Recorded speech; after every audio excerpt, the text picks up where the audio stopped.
जय जय श्री महाकाल। स्वागत है हमारे YouTube चैनल में। तो चैनल को सब्सक्राइब कर लीजिए, बगल में बेल आइकन है वह भी दबा लीजिए ताकि हमारी कोई भी वीडियो हो आप उसे देख सकते हैं, रीड कर सकते हैं, समझ सकते हैं। तो आज हम एक ऐसी साधना जो आपको आपके जीवन की हर एक दुख को दूर कर देंगे, आपके हर एक प्रकार की सुख सौभाग्य के लिए उन्नति प्रदान करने वाली यह जल योगिनी साधना है। क्योंकि योगिनियां अनेक प्रकार की है, 64 के अलावा अन्य बहुत ही प्रकार की योगिनियां हैं, लेकिन जो शास्त्रों में उल्लेखित है मुख्य 64 योगिनी ही है। ठीक है, लेकिन अनेक प्रकार के योगिनियों के वर्णन हैं। ठीक है, तो यह जल योगिनी साधना है। इनकी साधना आप किसी भी नदी तट पर या शुभ नदी पर कर सकते हैं। यह धर्मदायिनी और पुण्यदायिनी किसी भी नदी के तट पर आप कर सकते हैं। ठीक है, तो इनकी साधना प्रायः किसी नदी तट पर करें। ठीक है, यह वे ही करेंगे जिनके पास गुरु दीक्षित हो, जो गुरु दीक्षित हो। खास करके हमसे यह आपके काम धंधे व्यापार में कई गुना, कई 100 गुना आपकी वृद्धि कर देते हो। अब जिस भी कार्य में हाथ डालते हो वह कार्य न होते हुए भी वह सिद्ध होते हैं, आपके कार्य पूर्ण होते हैं। जिस भी क्षेत्र में उतरते हो वह आपकी जय जय होने लगती है। ठीक है, तो यह जल योगिनी साधना है। इसके माध्यम से आप रोडपति से धनवान बन सकते हो। ठीक है, तो यह जल योगिनी साधना है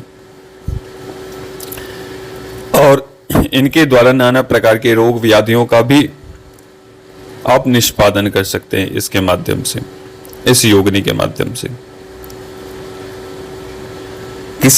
कोई भी व्यक्ति प्रेत बाधा व्यक्ति आपके पास आता है तो उसके माध्यम से, इस योगिनी के माध्यम से आप उसका कार्य भी कर सकते हैं। आपके पास फंसे हुए धन हैं, यह जल योगिनी वह फंसे हुए धन भी प्राप्त करेंगे, वह देंगे, दिलाएंगे। जब वह जल योगिनी प्रसन्न होती है तो जल में होने वाली वनस्पति, जड़ी, नाना प्रकार की समुद्र की वस्तुएं आपको प्रदान करती है। कीमती से कीमती वस्तु आपको प्रदान करती है प्रसन्न होने पर।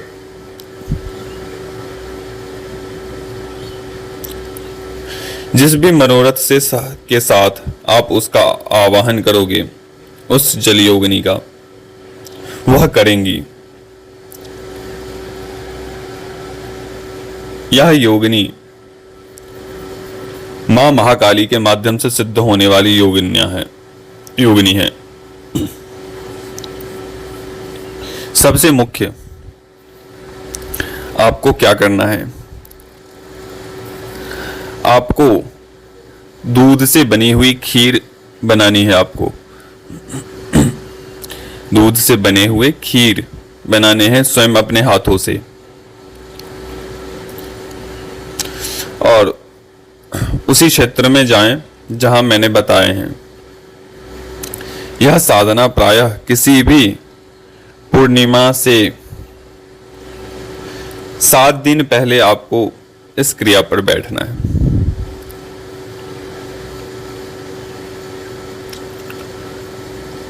और आपको जो वस्तु मैंने बताई है वह आपको लेनी है और पीले पुष्प की माला आपको बनानी है। पीले पुष्प की माला बनानी है, एक दीपक समक्ष रखना है और थोड़ी सी लौंग लेने हैं अपने समक्ष, एक मुट्ठी के करीब, जिसमें फूल लगी हो।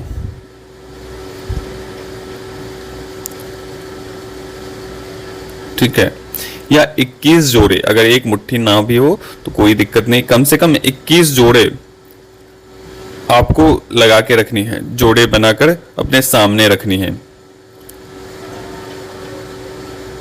और फिर आपको मंत्र पढ़ने हैं। जैसे जैसे आप मंत्र पढ़ोगे वैसे वैसे, मात्र प्रति दिन में आपको रात्रि में ही करना है इस साधना को।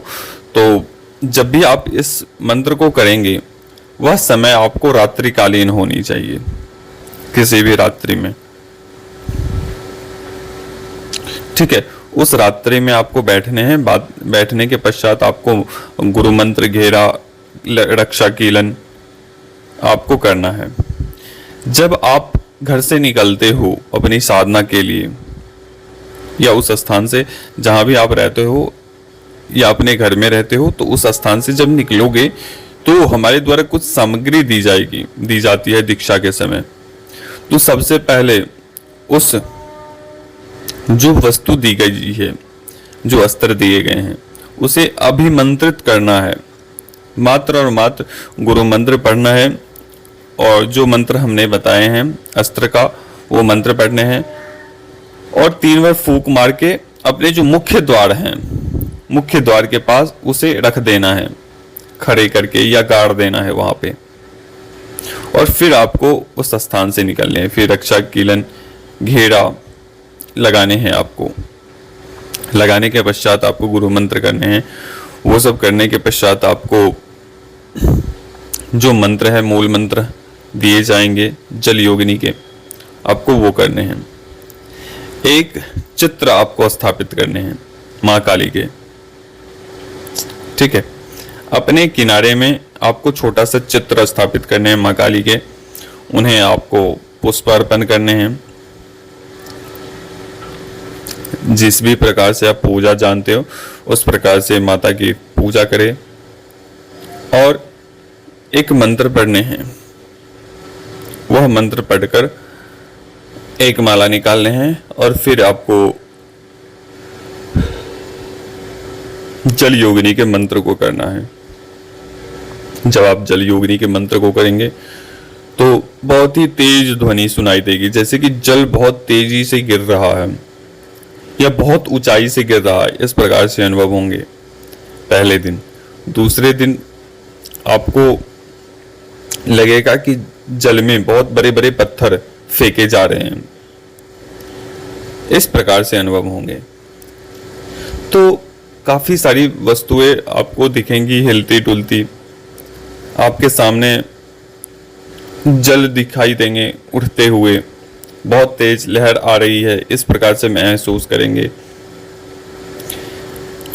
और बहुत सारी चीजें, ऐसा नहीं है कि आप जब इस साधना को करें तो सोच समझ कर करें, क्योंकि समय भी कुछ वैसा ही है, मौसम भी वैसा ही है।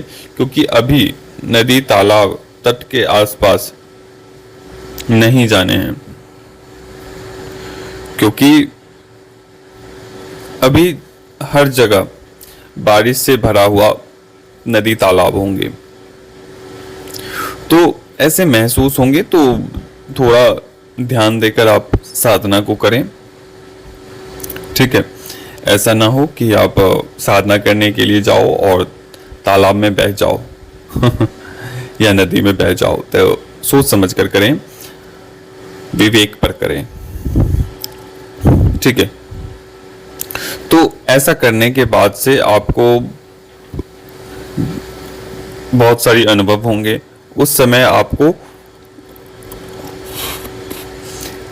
कई बार ऐसा भी होगा कि आसपास चीखने चिल्लाने की आवाज सुनाई देगी, बहुत तेजी शोर सुनाई देगा। कोई पहने हुए वस्त्र रक्त वस्त्र में आपको दिखाई देंगे, कोई श्वेत वस्त्र में जिसके अंग पूरे के पूरे पारदर्शी हो। वैसे दिखाई देंगे।